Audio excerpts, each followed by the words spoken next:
doain Tuhan untuk kami Tuhan.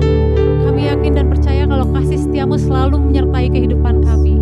Yesus, sebentar kami akan memulai ibadah kami. Kami akan menyembah dan memuji Engkau. Biarkan puji-pujian kami ini boleh menjadi kesukaan buat Engkau. Ini kerinduan kami Yesus, kami mau masuk lagi ke hadirat-Mu lebih lagi. Terima kasih Bapa, ini doa kami. Haleluya, amin. Mari kita naikkan pujian ini dan mari kita nyatakan bahwa hanya ada satu nama di kehidupan kita yang membebaskan kami semua dari belenggu dosa. Yes Lord.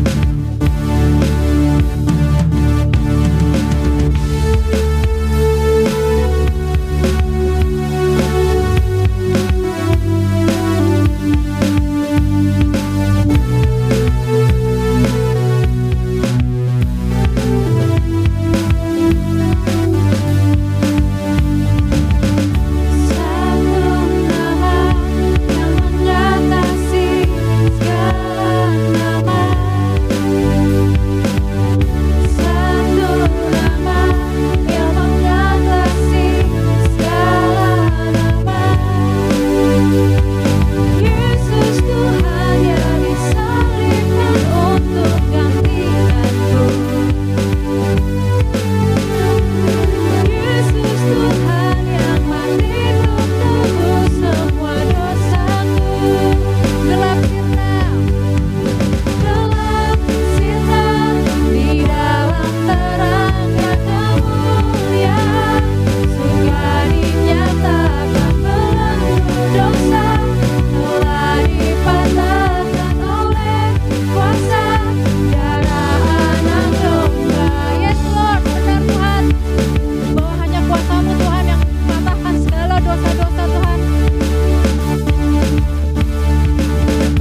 satu-satunya alasan untuk kita boleh hidup di dunia ini. Yes Lord.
Terukur kasih-Mu Yesus, terukur kasih-Mu.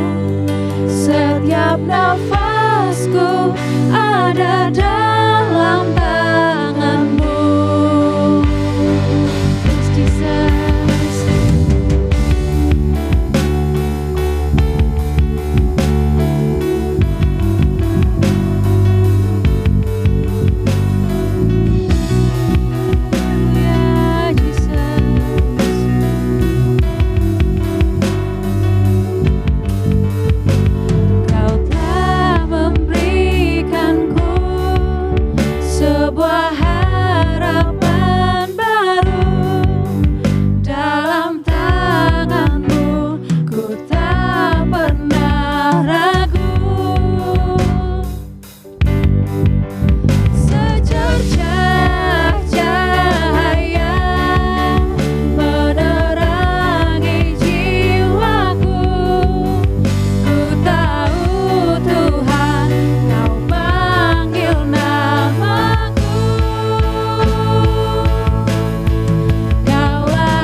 satu-satunya alasan buat kami hidup Tuhan. Jesus. We worship you, Lord. Hosana hanya bagimu Tuhan, di tempat kerajaan-Mu yang tinggi Yesus. Terima kasih Tuhan.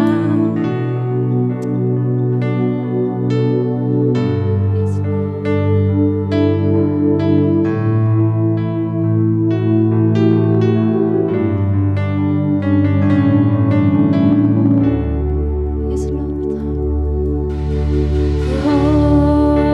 Hosanna in the highest.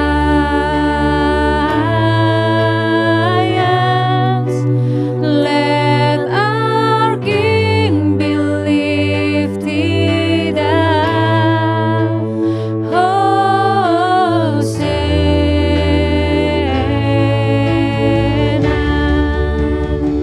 Hosana Tuhan. Hosanna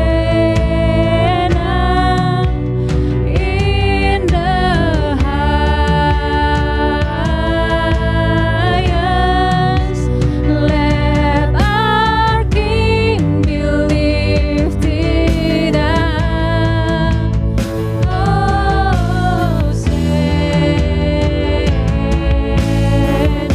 Hosanna Tuhan. Hosanna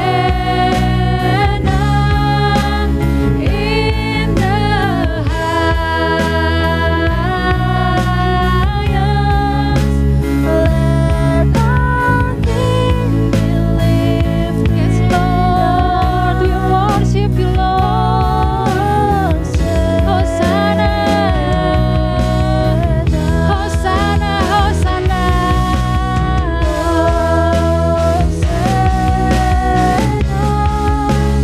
In the highest.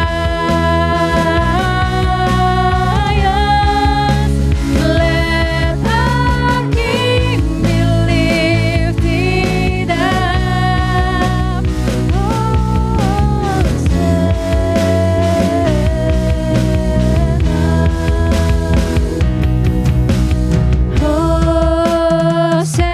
Hosanna in the highest.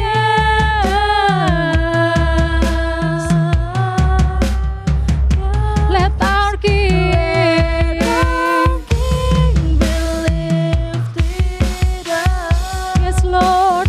Hosanna.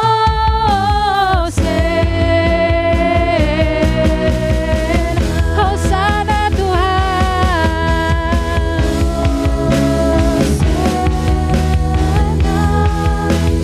In the highest. Let our King be lifted up. Let our King be lifted. Let our King. Let our King be lifted up.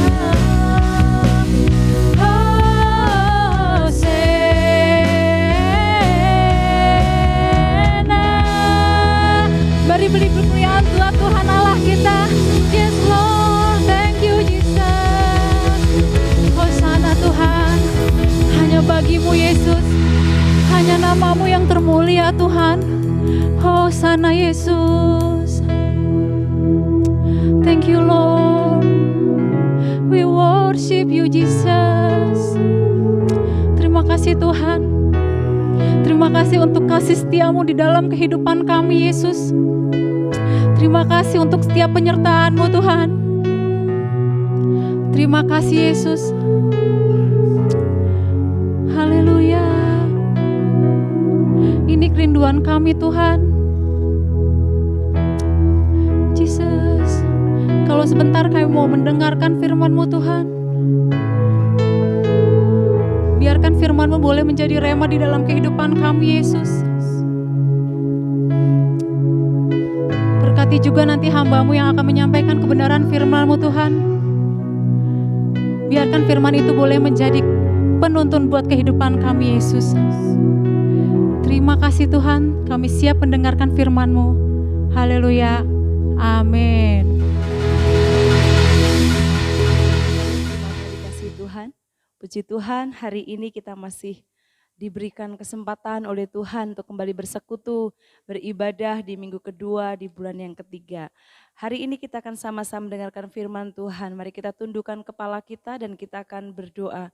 Mari kita minta Roh Kudus berbicara kepada setiap kita pagi ini sehingga firman Tuhan yang kita dengar boleh mendapatkan tempat di dalam hati kita. Mari kita sama-sama tundukkan kepala. Terima kasih Tuhan Yesus buat pagi yang indah. Kami boleh kembali menghampiri Engkau. Kami boleh kembali bersekutu di dalam firman-Mu. Pagi ini Tuhan kami mau tundukkan hati kami.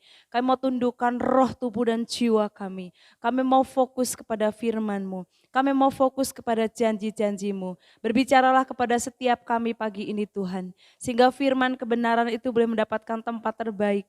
Tanah hati yang terbaik dalam kehidupan kami. Terima kasih Tuhan Yesus, berkati lawat setiap umat-Mu di kediaman kami pribadi lepas pribadi.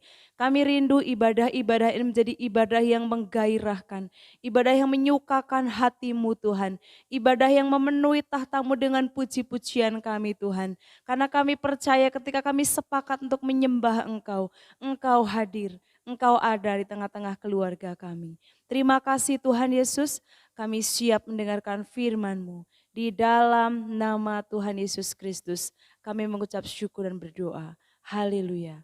Amin.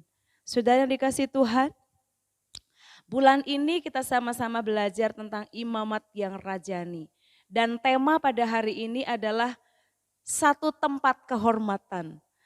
1 Petrus 2 ayat 9 berkata, tetapi kamulah bangsa yang terpilih, imamat yang rajani, bangsa yang kudus, umat kepunyaan Allah sendiri, supaya kamu memberitakan perbuatan-perbuatan yang besar dari Dia, yang telah memanggil kamu dari kegelapan kepada terangnya yang ajaib. Luar biasa sekali saudara. Ini adalah surat Rasul Petrus kepada orang-orang Yahudi pada waktu itu. Tapi firman Tuhan pagi ini berbicara untuk setiap saya dan saudara yang sudah membuka hati untuk menerima Tuhan dan Juru Selamat. Ini firman berbicara kepada saya dan saudara yang sudah percaya bahwa Tuhan itu adalah Allah kita, Bapa kita. Di sini dikatakan bahwa kamulah bangsa yang terpilih. Imamat yang rajani. Apa sih imamat yang rajani ini? Saudara, imamat yang rajani ini adalah satu tempat kehormatan buat saya dan saudara. Kita tuh ada dalam satu kaum, ada dalam satu rumpun kerajaan dan bukan dari kerajaan dunia ini, tapi kerajaan Allah. Kalau begitu berarti saya dan saudara itu punya mandat ilahi. Sebagai imamat yang rajani, saya dan saudara mempunyai kewajiban, mempunyai panggilan ilahi untuk menyaksikan perbuatan-perbuatan, untuk memberitakan perbuatan-perbuatan yang besar dari Dia. Dia siapa? Dia yang telah memanggil saya dan saudara dari kegelapan kepada terangnya yang ajaib. Jadi nasib kita ini sudah berubah saudara. Kalau dulu upah dosa kita udah pasti itu otomatis upah dosa itu udah otomatis maut. Tetapi firman Tuhan mengatakan begitu kita terima Yesus, dosa kita dihapuskan. Sehingga kita diangkat menjadi imamat rajani. Bahkan dikatakan umat kepunyaan Allah sendiri. Supaya saya dan saudara memberitakan perbuatan-perbuatan yang besar dari Dia. Yang telah memanggil saya dan saudara dari kegelapan kepada terangnya yang ajaib. Ini identitas saya dan saudara, imamat yang rajani. Keluarga bangsawan, warga bangsawan. Dan ini harus menjadi satu kebanggaan buat saya dan saudara. Saudara, sekali waktu ada seorang bernama Fritz Kreisler. Fritz Kreisler ini mau berangkat ke Jerman, saudara. Dia mau berangkat ke Jerman. Sambil dia menunggu kapal untuk berangkat, Bapak Fritz ini masuk ke satu toko musik dan dia melihat-lihat musik. Ketika dia melihat-melihat, alat musik yang ada di toko itu, mendadak pemilik toko itu pergi menghilang. Dan kemudian berapa waktu lamanya dia datang kembali dengan membawa 2 orang polisi untuk menangkap Fritz Kreisler ini. Dia bilang, Anda ditangkap. Kata Bapak Fritz bilang, saya ditangkap karena apa? Kenapa saya ditangkap? Saya tidak melakukan kejahatan apapun gitu. Tidak, Anda ditahan pada hari ini juga katanya. Terus dikatakan, karena Anda membawa biola katanya. Mungkin pada masa itu biola itu adalah satu alat musik yang langka karena Fritz Kreisler itu lahir pada 1875 sehingga mungkin tidak banyak orang yang punya alat musik itu. Dan ketika Bapak Fritz ini pergi jalan-jalan dan dia melihat toko alat musik, mungkin pemilik toko itu berpikir bahwa bapak ini akan menjual biola hasil curian, mungkin saudara. Langsung Bapak Fritz bilang, saya ini pemilik biola ini. Kata polisinya, tidak, pokoknya Anda ditahan. Tapi karena kapalnya sudah hampir berangkat, Fritz meminta biola itu, saudara. Biola itu sudah diambil dari tangannya Bapak Fritz dan Bapak Fritz ini meminta biola itu. Dia bilang, tidak, Anda pokoknya ditahan hari ini. Tolong berikan biolanya, kapal sudah mau berangkat. Nah ketika biolanya diberikan, Bapak Fritz ini mulai memainkan biolanya. Ketika dia memainkan biolanya, pemilik toko dan polisi baru percaya bahwa dia adalah Bapak Fritz yang memang pada waktu itu adalah pemain biola terbesar. Dan bahkan dikatakan pemain biola terbesar sepanjang masa pada tahun itu. Nah saudara, saya dan saudara tidak hanya bisa mengatakan bahwa saya ini orang Kristen.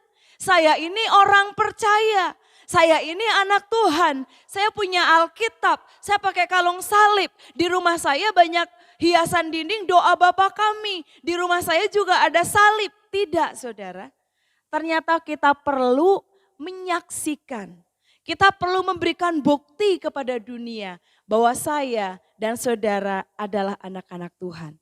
Nah untuk memberikan bukti kepada dunia ini bahwa saya dan saudara adalah anak Tuhan, adalah imamat yang rajani.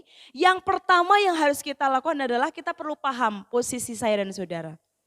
Saya dan saudara bukan lagi orang yang hidup di bawah kuasa dosa.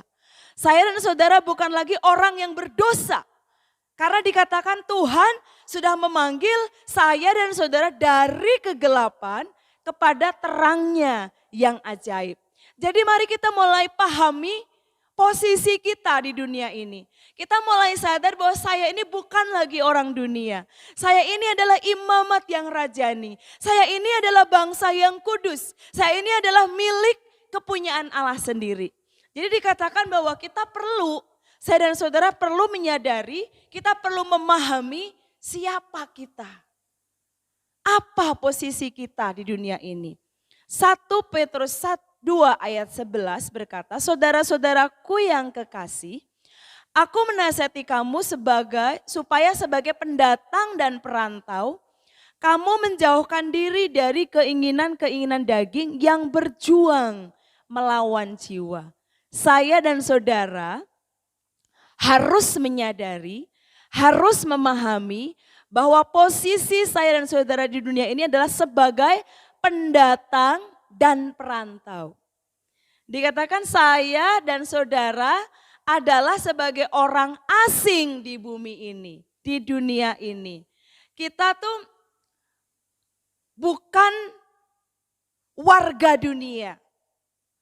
Firman Tuhan mengatakan bahwa kewargaan kita itu di sana, di surga, dalam rumah Bapa. Itu sebabnya Rasul Petrus berkata, aku menasehatkan kepada kamu supaya sebagai pendatang dan perantau, kamu menjauhkan diri dari keinginan-keinginan daging yang berjuang melawan keinginan jiwa. Saudara, dikatakan bahwa identitas kita sebagai imamat yang rajani, royal priesthood, supaya kita memberitakan perbuatan-perbuatan yang besar dari Dia. Jadi kita diajar untuk kita menjalani hidup yang sesuai dengan identitas kita. Saya dan saudara adalah imamat yang rajani. Jadi posisi saya dan posisi saudara dalam dunia ini adalah sebagai pendatang dan perantau. Maksudnya apa saudara? Maksudnya bahwa saya dan saudara tinggal sebagai orang asing yang kita tinggali saat ini. Kenapa? Karena kita sekarang secara geografis mungkin kita sedang jauh dari kaumnya. Jauh dari rumpunnya. Jadi saya dan saudara ini, dunia ini bukanlah tempat tinggal saya dan saudara selama-lamanya. Dikatakan bahwa dunia ini hanya persinggahan sementara. Rumah kita yang sebenarnya adalah di surga. Bukan berarti kita harus mengasingkan diri di satu gunung gitu saudara, gak perlu bersosialisasi, bukan saudara. Tapi diajarkan kalau kita baca di Roma 12 ayat 2 dikatakan bahwa janganlah kamu menjadi serupa dengan dunia ini. Tetapi berubahlah oleh pembaharuan budimu sehingga kamu dapat membedakan mana kehendak Allah, apa yang baik dan yang berkenan kepada Allah. Budi kita, akal budi kita itu sudah dibaharui waktu Tuhan memanggil kita. Hidup kita itu sudah dibaharui waktu kita membuka hati menerima Yesus sebagai Tuhan dan Juru Selamat kita. Makanya 1 Petrus 2 ayat 9 tadi mengatakan bahwa kamu sudah dipanggil dari kegelapan kepada terangnya yang ajaib. Saudara, jadi harusnya orang percaya itu tidak berpikir bahwa dunia ini adalah tempat tinggal kita atau tempat untuk kita menetap. Mungkin kalau yang dari kecil sudah Kristen mungkin ada yang tahu lagu ini ya. Di seberang sana air mata telah lenyap. Di seberang sana damai tetap, tak ada susah dan air mata. Sebab Yesus sertaku selama-lamanya. Jadi dikatakan bahwa orang percaya itu tidak menganggap bahwa bumi ini, dunia ini adalah tempat untuk kita menetap. Orang percaya tidak mengejar harta seolah-olah dia akan tinggal selama-lamanya di dunia ini. Bukan berarti kita tidak boleh mengejar karir, bukan berarti kita tidak boleh mengejar jabatan, bukan berarti kita tidak boleh kaya, bukan berarti kita tidak boleh punya fasilitas dalam banyak hal. Enggak saudara, tapi ketika kita mengejar sesuatu seolah-olah kita akan menetap di dunia ini, berarti saya dan saudara bukan orang percaya yang sesungguhnya atau bukan imamat yang rajani. Karena ketika saya dan saudara menyadari posisi kita sebagai pendatang dan perantau, kita tidak akan mengejar harta seolah-olah kita akan tinggal selamanya dalam dunia ini. Orang percaya tidak melekat pada hal-hal atau pada orang-orang yang menghalanginya untuk mengejar hal-hal surgawi. Nah, kita mari renungkan apa sajakah yang selama ini begitu mengikat kita sehingga hal itu menghalangi saya dan saudara untuk mengejar hal-hal yang surgawi. Adakah hal-hal yang mengikat saya dan saudara sehingga hal itu menghalangi saya dan saudara untuk mengejar perkara-perkara surgawi? Dikatakan bahwa orang percaya tidak melekat pada hal-hal atau pada orang-orang yang menghalanginya untuk mengejar hal-hal surgawi. Jadi yang perlu kita kejar dengan sungguh-sungguh itu adalah hal-hal surgawi. Fokus kita adalah harusnya kepada perkara-perkara kekekalan. Sudahkah fokus kita pada perkara-perkara kekekalan? Itu bisa dimulai saudara dari bangun tidur. Kemanakah fokus kita? Apakah kita langsung fokusnya kepada hal-hal surgawi? Datang kepada Tuhan. Merenungkan kebaikan Tuhan, bersyukur kepada Tuhan buat hari yang baru, berdoa, bersyafaat saat teduh, menaikkan pujian syukur kepada Tuhan. Itu adalah contoh mengejar hal-hal surgawi. Apakah yang menjadi fokus kita akhir-akhir ini? Dari bangun tidur sampai kita mau tidur lagi. Apa yang menjadi fokus saya dan saudara? Kalau saya dan saudara menyadari bahwa kita adalah imamat yang rajani, posisi kita adalah pendatang dan perantau di dunia ini, maka kita perlu mengetahui, perlu mengubah fokus kita untuk mengejar perkara-perkara kekal. Orang percaya perlu melakukan usaha yang intens. Kalau kita mengaku sebagai orang yang percaya, kita perlu secara kontinu, intens, tetap terus-menerus berusaha untuk tidak terhanyut di dalam dunia. Saudara, 1 Yohanes mengatakan, 1 Yohanes pasal 2, saya lupa ayat pasal 2 atau berapa, dikatakan dunia ini sedang lenyap dengan segala keinginannya, tetapi orang yang melakukan kehendak Allah tetap hidup selama-lamanya. Jadi dunia dengan segala hingar-bingarnya, dunia dengan segala keindahannya, dunia dengan segala gemerlapannya, dunia dengan segala kecanggihannya, firman Tuhan mengatakan sedang lenyap dengan segala keinginannya. Tetapi saya dan saudara sebagai imamat yang rajani, sebagai bangsa yang kudus, yang melakukan kehendak Allah, yang fokusnya kepada perkara-perkara surgawi, yang fokusnya kepada perkara-perkara kekal, dikatakan akan tetap hidup selama-lamanya. Jadi orang percaya perlu ada usaha yang intens. Perlu ada usaha yang terus menerus. Bukan minggu ini rajin saat teduh, minggu depan libur dulu. Hari ini baca Alkitab 6 pasal, nanti 2 hari yang akan datang blong kosong baca Alkitabnya. Baca Alkitab lagi nanti 3 hari yang akan datang. Baca untuk 6 pasal yang akan datang lagi. Tidak saudara. Saya dan saudara ini posisinya pendatang dan perantau. Kenapa? Karena kita imamat yang rajani. Dunia ini bukan tempat kita tinggal.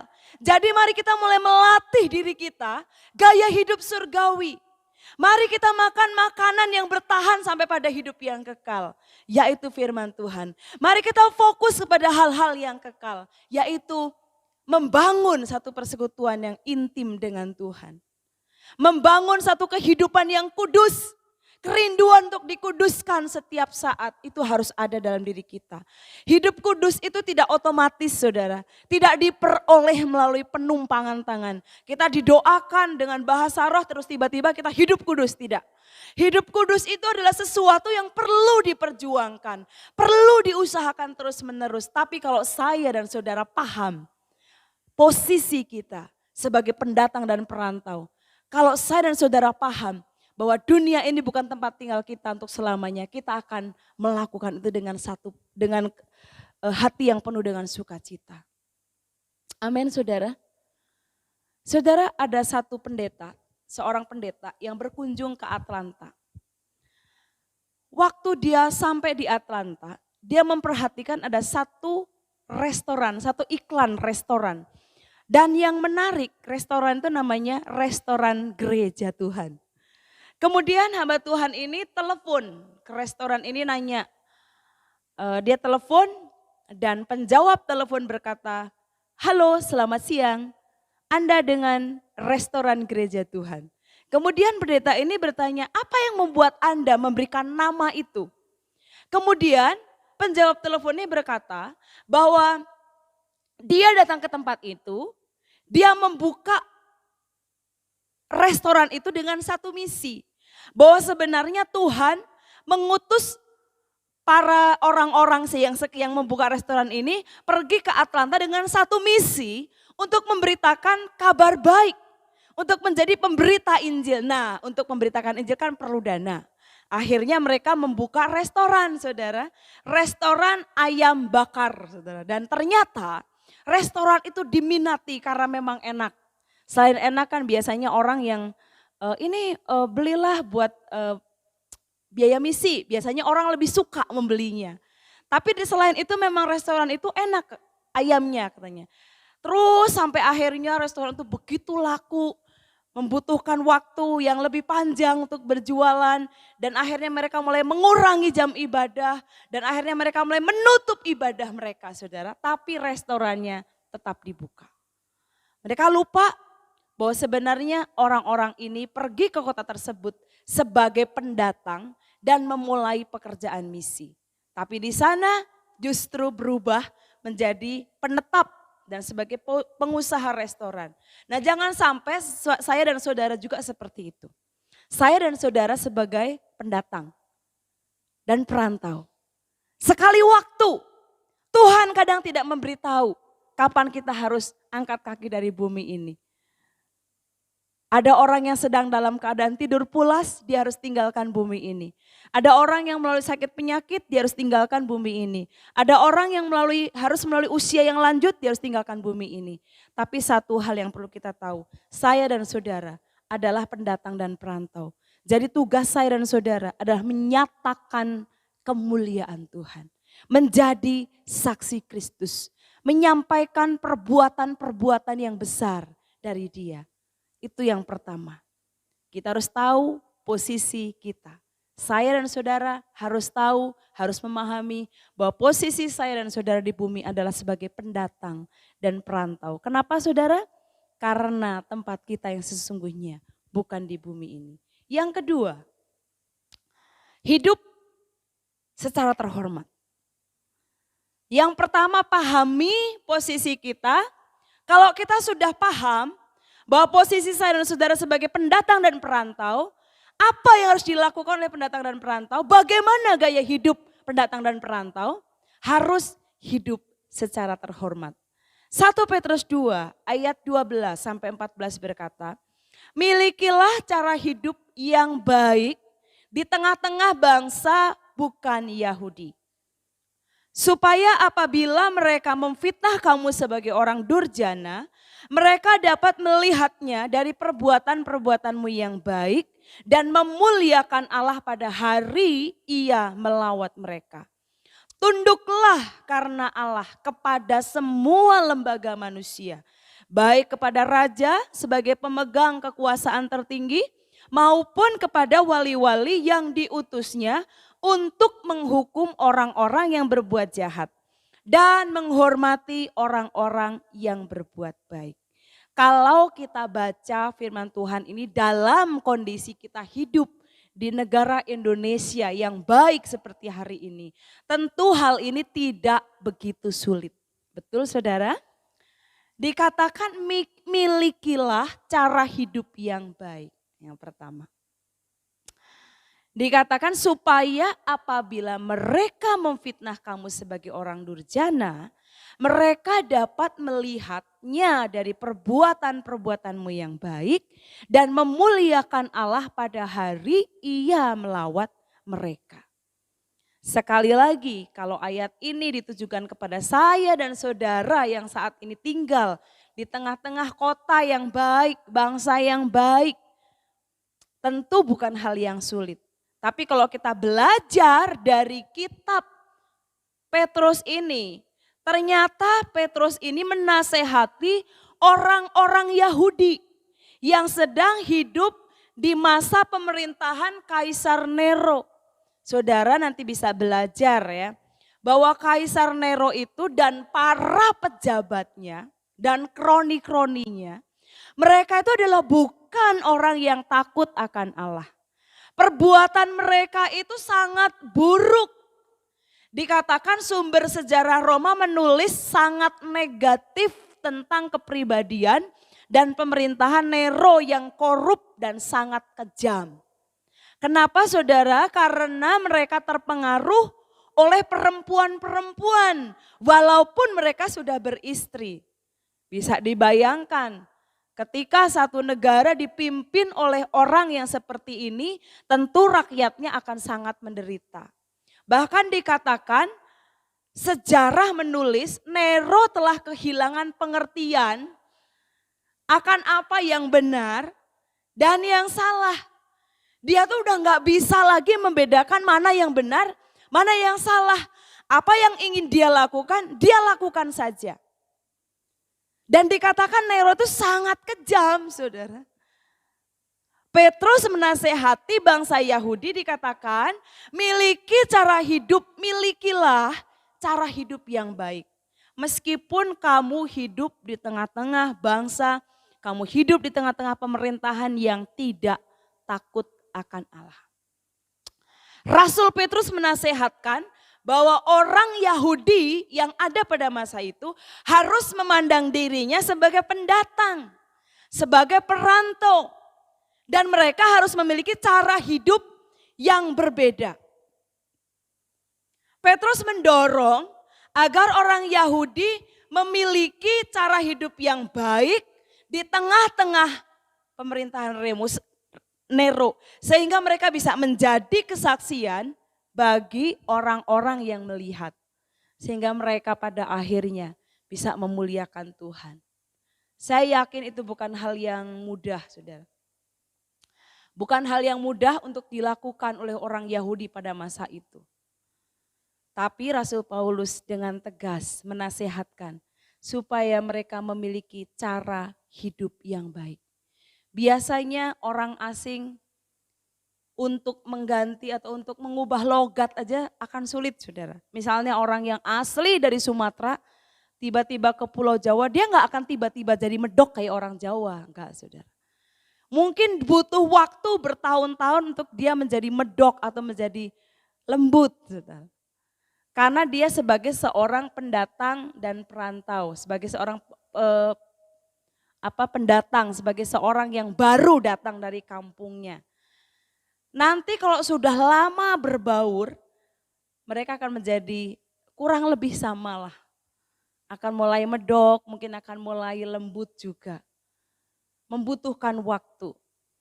Kadang-kadang juga walaupun sudah berbaur lama, ciri khasnya itu tetap ada.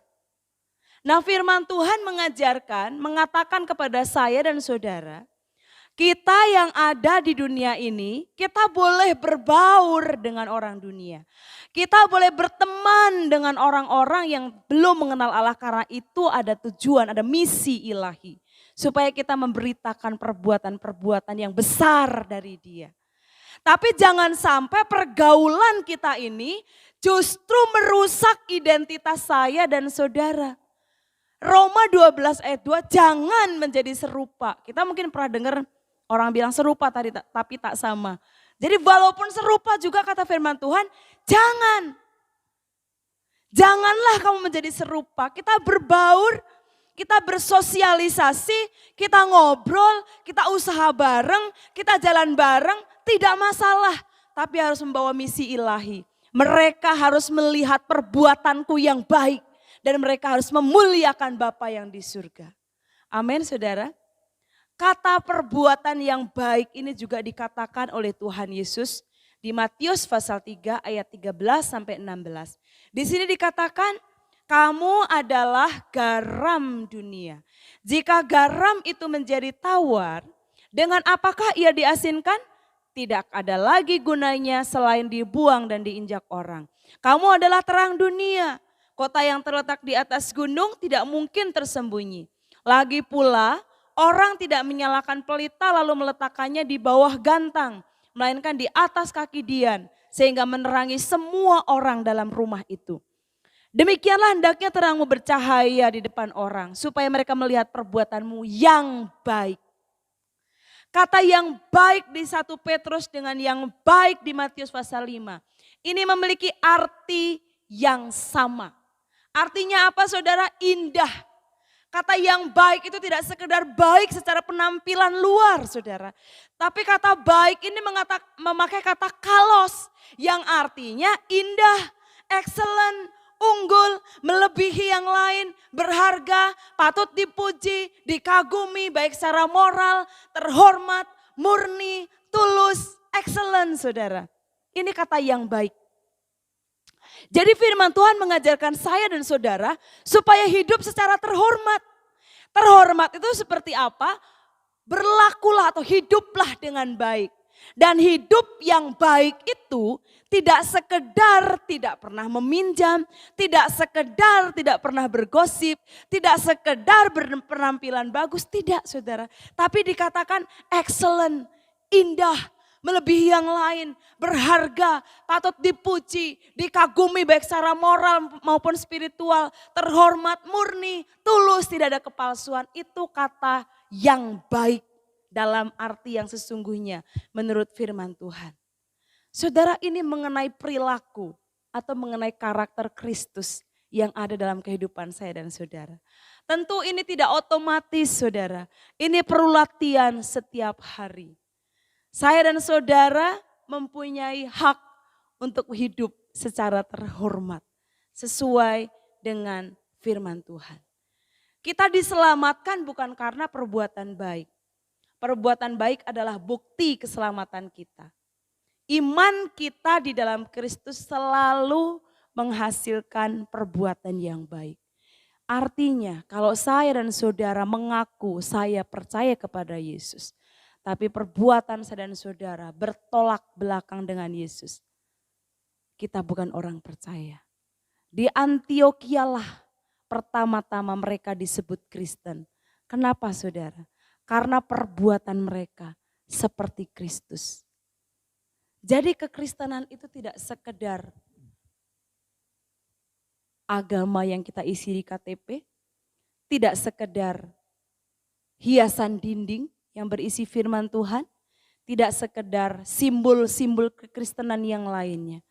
Tapi kekristenan itu adalah perbuatan yang seperti Kristus.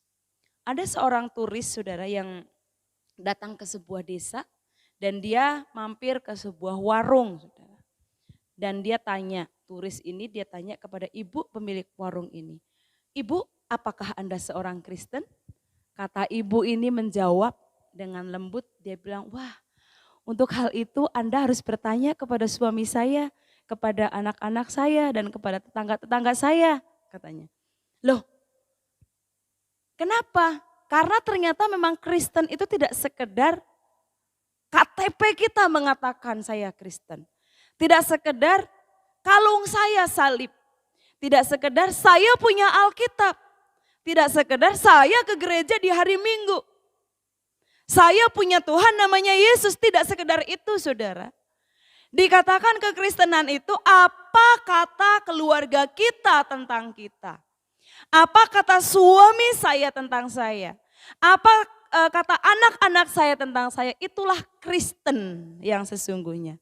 Apa sih kata mereka tentang kita? Seperti ibu warung tadi. Apakah ibu seorang Kristen? Dan ibu ini menjawab, wah untuk mengetahui itu Anda harus bertanya kepada suami saya, kepada anak-anak saya dan kepada tetangga-tetangga saya. Seperti itu saudara.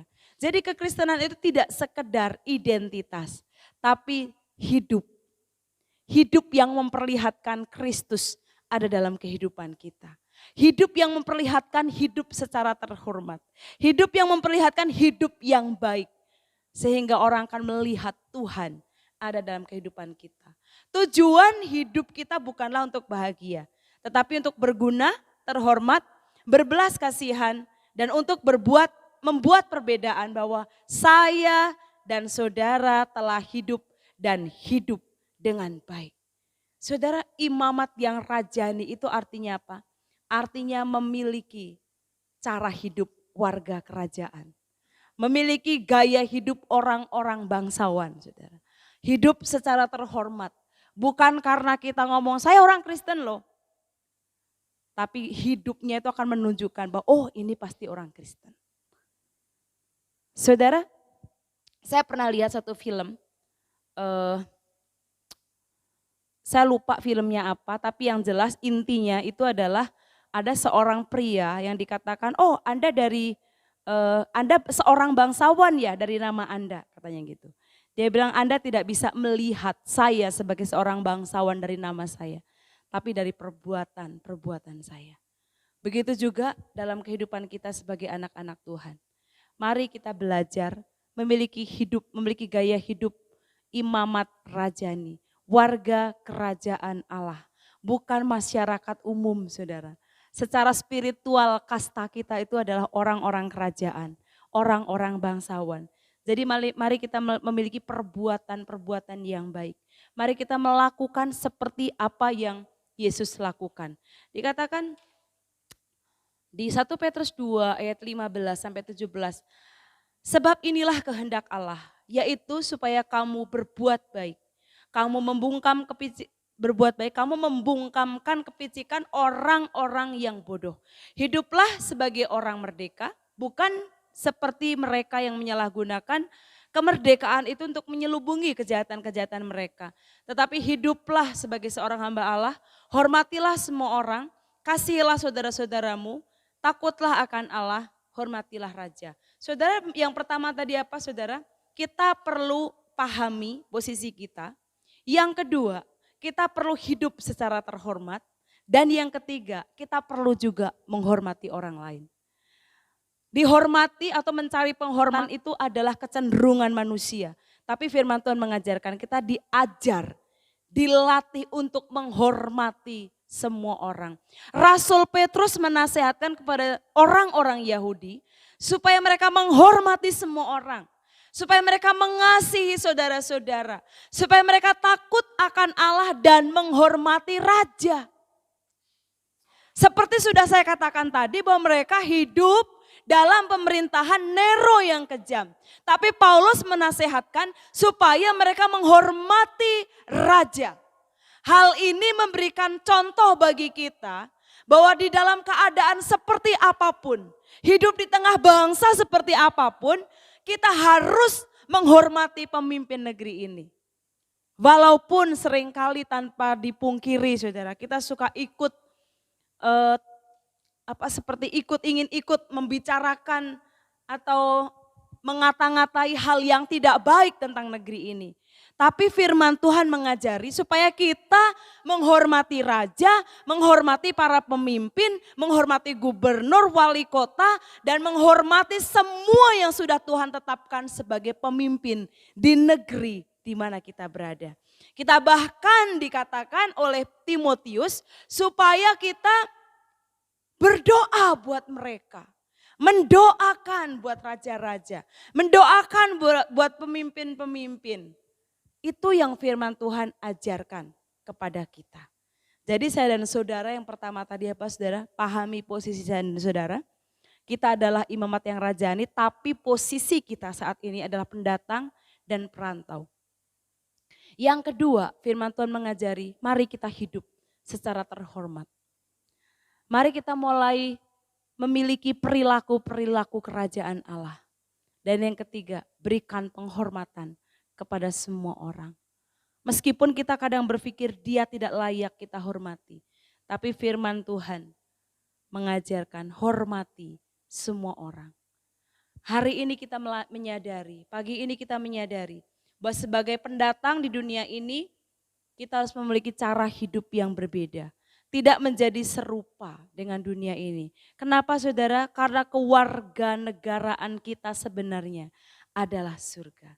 Dan Yesus sebagai Raja atas kehidupan kita seluruhnya. Yesus memberikan teladan yang luar biasa dalam kehidupan kita. Dia lahir sebagai bayi manusia biasa sama seperti saya dan saudara. Dia besar sebagai tukang kayu, dikatakan dalam firman Tuhan. Dia melayani sebagai guru dalam pelayanannya. Dia mati sebagai penjahat. Walaupun dia tidak pernah berbuat jahat. Dia bangkit sebagai Tuhan. Dan dia akan datang kembali sebagai raja di atas segala raja. Untuk menjemput saya dan saudara. Di situ kita akan tahu clear bahwa saya dan saudara adalah imamat yang rajani. Pesan firman Tuhan hari ini. Mari kita lakukan dalam kehidupan kita dari hari ini dan hari-hari yang kita jalani. Mari kita pahami siapa kita. Mari kita hidup secara terhormat dan mari kita menghormati satu dengan yang lain. Sehingga mereka melihat perbuatanmu yang baik dan mereka memuliakan Bapa yang di surga. Mari kita tundukkan kepala, kita akan berdoa. Bapa Surgawi, terima kasih buat hari ini. Kami mendengarkan firman-Mu, kebenaran firman-Mu. Dari kebenaran firman-Mu kami semakin yakin bahwa kami adalah milik-Mu sendiri. supaya kami memberitakan perbuatan-perbuatan yang besar dari Engkau yang telah memanggil kami dari kegelapan kepada terangnya yang ajaib. Terima kasih Tuhan buat mandat ilahi ini. Ampuni kami Tuhan kalau mungkin sepanjang hidup kami, fokus kami bukan pada kekekalan. Hati kami kadang-kadang melekat pada dunia dan segala yang ada di dalamnya Tuhan. Kadang-kadang kami mengejar sesuatu yang yang tidak memiliki nilai kekekalan. Hari ini Tuhan, firman-Mu mengajarkan kepada kami, supaya fokus kami adalah pada perkara-perkara surgawi. Berkati setiap jemaat-Mu Tuhan. Ajar kami Tuhan untuk terus mengejar kekekalan. Untuk kami terus mengejar hal-hal surgawi. Lawat setiap umat-Mu di tempat rumah kami masing-masing Tuhan. Berkati setiap kami. Berikan kerinduan akan Engkau, kerinduan untuk bertumbuh di dalam Engkau Tuhan. Sehingga kami boleh memperlihatkan perbuatan yang baik dalam kehidupan kami. Orang-orang di sekitar kami, keluarga kami, tetangga kami akan melihat bahwa Engkau hidup dalam kehidupan kami. Terima kasih Tuhan Yesus. Kami mau akhiri ibadah kami Tuhan hari ini. Saya mengajak setiap jemaat Tuhan, mari kita buka hati. Angkat tangan kita akan terima berkat yang dari Tuhan. Anugerah yang dari Tuhan. Kasih karunia dari Tuhan Yesus. Persekutuan, bimbingan, penyertaan dari Roh Kudus menjadi bagian kita hari ini. Sampai Tuhan Yesus datang kembali yang kedua kali. Di dalam nama Tuhan Yesus Kristus kami mengucap syukur dan berdoa. Haleluya. Amin. Shalom, Tuhan Yesus memberkati.